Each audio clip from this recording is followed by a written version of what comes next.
Hi guys, welcome back to my channel. My name is Brittany, and in today's video we're going to be doing best foundations for dry skin. There is one high-end and the rest are drugstore, so let's get started. So if you've been following me, hi. If you haven't, hello. Please make sure you subscribe. I would love to have you part of our YouTube fam. But anyways, so if most of you have watched me, you know I have dry skin, and even more in the winter time, just like usually anybody else. But my T-zone, don't mind my nail, is usually where it gets maybe oily sometimes, but for the most part I have dry skin. So one of my favorite foundations is the Infallible Pro Glow by L'Oreal. This is outstanding. I love this foundation so much. I find it lasts pretty long. I don't find that it's a horrible foundation at all.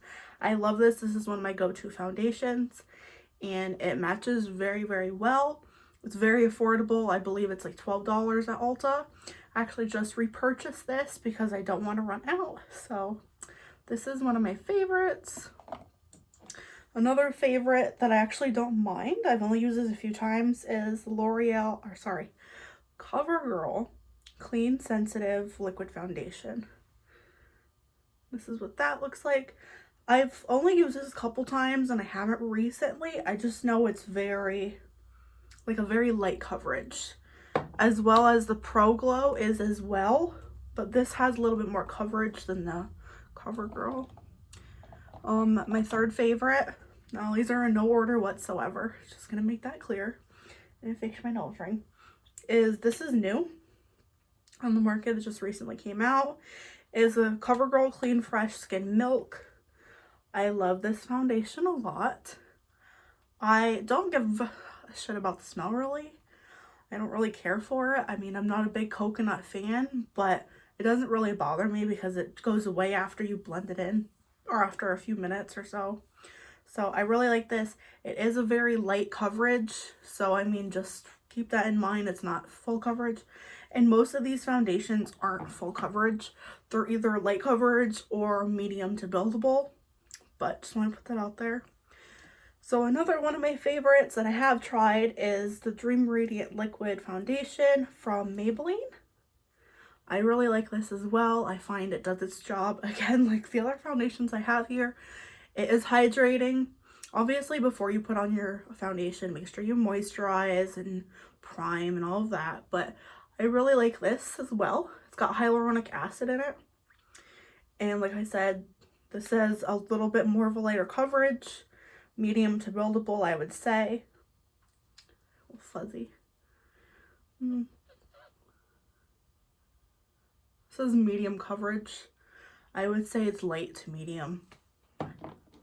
They're all pretty much light to medium, light, buildable, in that range. My next favorite would have to be the Revlon Candid Natural Finish Foundation. Photo ready, sorry. I actually like this. I recently tried this in a video along with this one, and then the Covergirl, the Skin Milk. I like them. I like all these foundations actually. Like, I don't have a problem with any of them. I've worn them enough to get the gist of how they are and if I really like them, which is why they're in this video. And they're actually the only foundations I own besides another, but we're not going to talk about that one because I don't really support the brand anymore. So Makeup Forever Ultra HD Foundation. I love this very much. This is a holy grail for me. I usually wear this, but like I said, since I had tried a bunch of others, kind of spreading them all apart, I've always loved this. This has been something I've loved for a couple years now. I one day went into Sephora and got a little sample, and I think I had them match me up, or I matched myself. I think a little bit of both. And eventually I had picked it up full size. I think this is the full size I bought, or this is a repurchase. I can't remember, but I know that I really like it. And this is definitely like true to my skin tone. Like, it matches perfectly. And I mean perfectly. Like, it's almost flawless. Like, you can't really even tell that it's a foundation. That's how good it looks. And last but not least, This is the Maybelline Dewy Smooth Fit Me foundation. I love this as well. I do notice that it is a little more dewy than the rest of the products I just shared with you guys, but I love it for it being affordable. And Maybelline's really good. I mean, they've come out with really good foundations, especially lately. So I definitely love this as well. This is a little more yellow for my skin tone than what I'm used to, but once I put my full face on and everything, you can't really even tell. So yeah, so unhitch. There is another foundation I actually have going up in another video that I'm going to post shortly after I air this. So if you guys want to stay tuned for that, I'll be reviewing the Wet n Wild Dewy foundation. So yeah, I love you guys. Thank you guys for watching. Please subscribe, hit the notification bell, leave me your love in the comments below, and I will see you guys in the next video. Bye!